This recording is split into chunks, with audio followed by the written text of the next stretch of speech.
Our talk today is on Luke 3, 1-6, and I want to open with a letter written in London in Advent of 1940 as Britain stood alone under the Blitz. It was written by the English spiritual director Evelyn Underhill, of whom the Archbishop of Canterbury, Michael Ramsey, wrote that she did more than anyone to keep spiritual life alive in the Anglican Church between the wars. Anybody who's an Episcopalian or an Anglican recognizes the name Evelyn Underhill. This is a letter she wrote to a prayer group that she founded in 1939, in the spring of 39, when they couldn't get together again because of the war. And she writes this: "We've come around again to the beginning of the church's year. It brings us a fresh opportunity of dwelling upon those great spiritual truths which Christianity proclaims. What is the great lesson of Advent? It is the many-sided truth of God's perpetual coming in secret and humble ways, the nearness of God's saving care and energizing grace." As we consider this text from Luke, I'd like you to let the phrase God's perpetual coming echo in your mind as we think about this text. When an important document begins with a list of historical figures, our eyes usually begin to glaze over. For example, we skip the begets at the beginning of Matthew. We just sort of can't do that. Maybe it's because, as a general rule, we Americans don't do history, and that might be because we have so little of it. But the theologian and the Greco-Roman rhetorician Luke was a history nerd and a literary stylist. And in educated and elegant Greek, he wrote Greco-Roman history.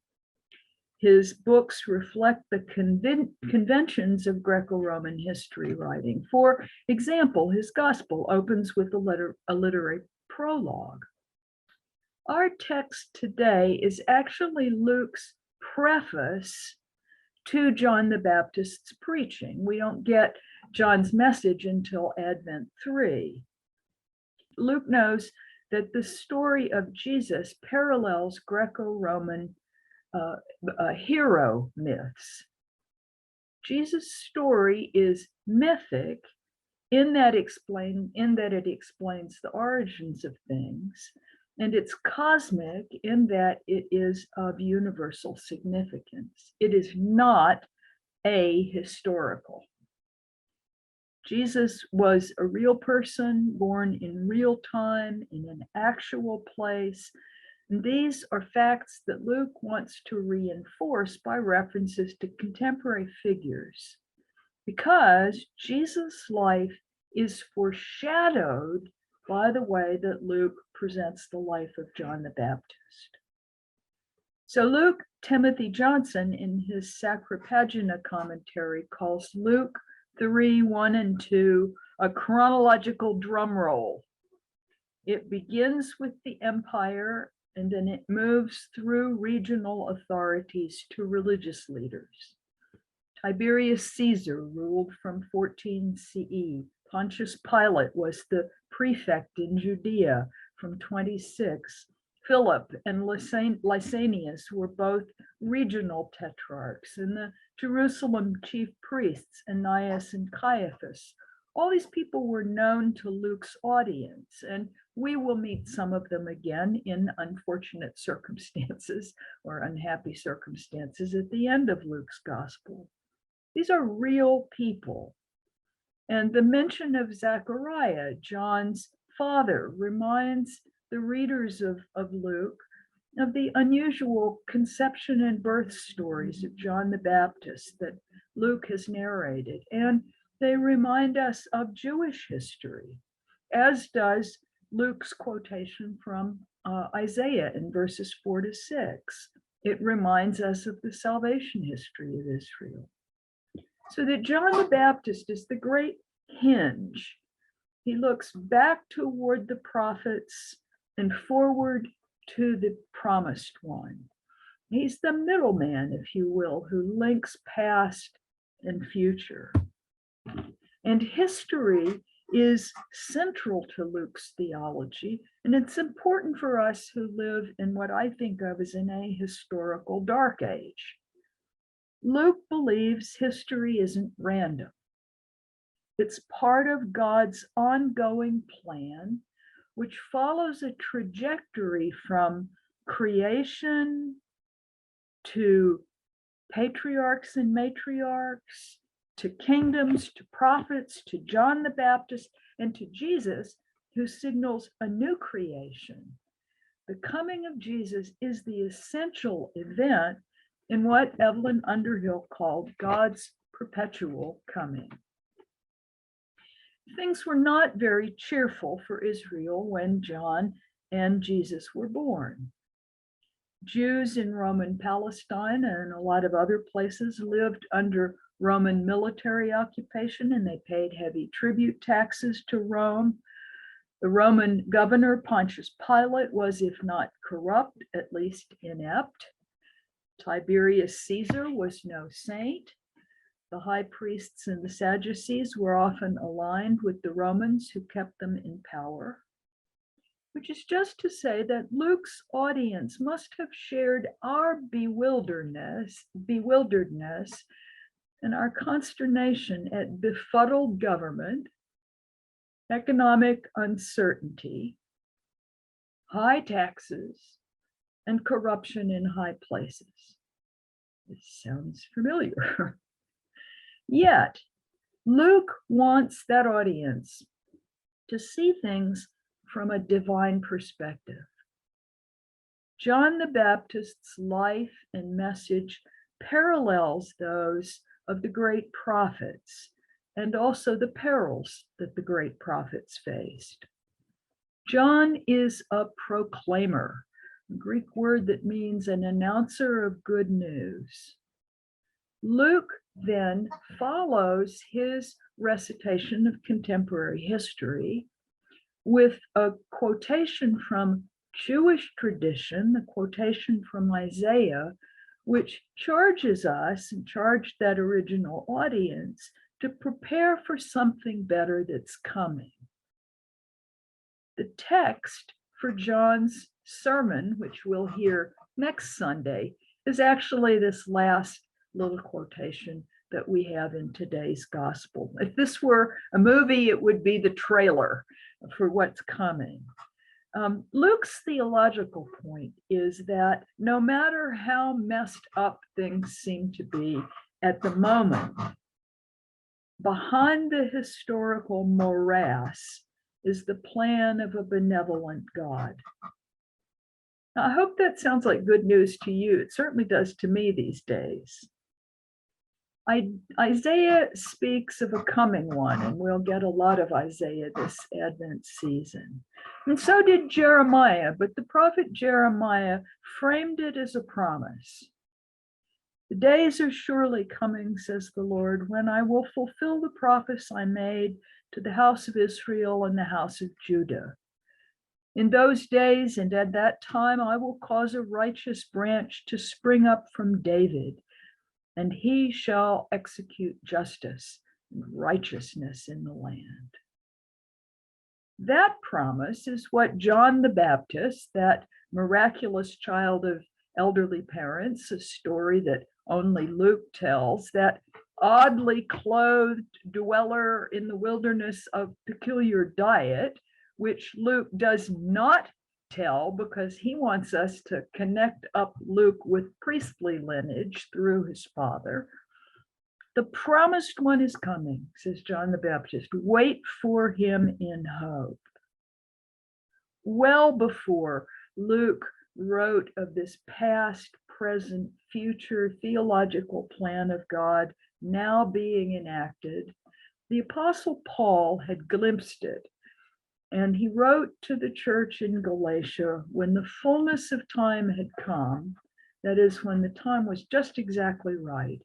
When the fullness of time had come, God sent his Son, born of a woman, that we might receive adoption as children.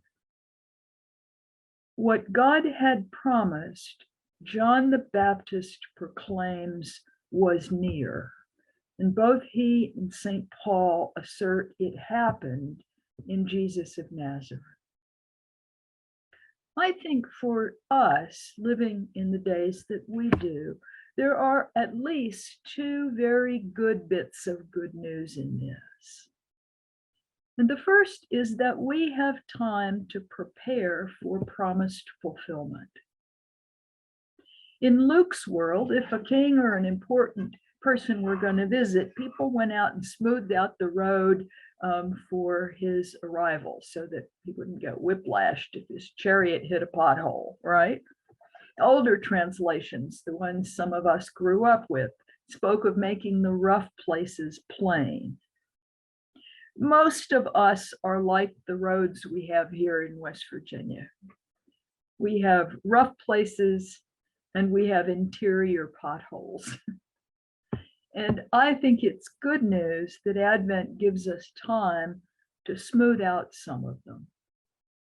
Advent invites us to more important internal work than shopping and baking and decorating. And second, Luke echoes Isaiah's promise that all flesh shall see the salvation of God. Imagine that for a moment. All flesh will see God. The impermanent and temporal will see the eternal, will see God and presumably not be vaporized. That's astonishing. Underhill's Advent 1940 letter said that John's contemporaries saw, and now I'm quoting her, a poor girl unconditionally submitted to God's will, and a baby born in difficult circumstances. And this contrast between outward appearance and inward reality is true of all the comings of God to us. Again and again, God comes, and the revelation is not a bit like what we expect. Advent should teach us that our attitude toward God should be one of humble, eager expectancy. End of quotation. That's an astonishing letter to be written in London right in the midst of the Blitz. Our attitude toward God should be one of humble, eager expectancy. You and I see God in the babe of Bethlehem and in the cross of Christ. And by seeing, we live. Paul also wrote that God sent the Son that we might receive adoption as children, and if children, also heirs. That's amazing. Not only do we see Jesus and live, we see Jesus and become his sibling. And that makes us an heir and inheritor of everything that is God's. Behind the horror and confusion and general muddle of human history, God is working his purpose out, said one of the hymns of my youth. But God does not force us to become part of the divine plan. Jesus doesn't say, I'll huff and I'll puff and I'll blow your house down. No, Jesus says, I stand at the door and knock. He doesn't force entry, but he invites us to the cosmic party that his incarnation in life and death and resurrection signals. God does not force on us the mystery of history's fulfillment, which unfolded in first century Roman Palestine. God allows us the madness of the malls and their tawdry trinkets. But God hopes and longs for us to receive all that's promised, all that the prophets, John the Baptist, and Paul, and the evangelist Luke had glimpsed. The invitation is to look for Advent light in the darkness of human history, and then to carry it into the future ourselves. Advent is, as Evelyn Underhill wrote, about God's perpetual coming, about looking for light in darkness, about waiting for what we know will happen because the one who promised is faithful. Advent is knowing that in spite of our apparently inauspicious surroundings and spiritual myopia, all flesh shall see the salvation of God. Advent offers time to ponder the facts that we were made to be children of God, siblings of Jesus and of each other, that we were made for a part in God's plan and a place in God's eternity. And if that isn't good news, I never heard any.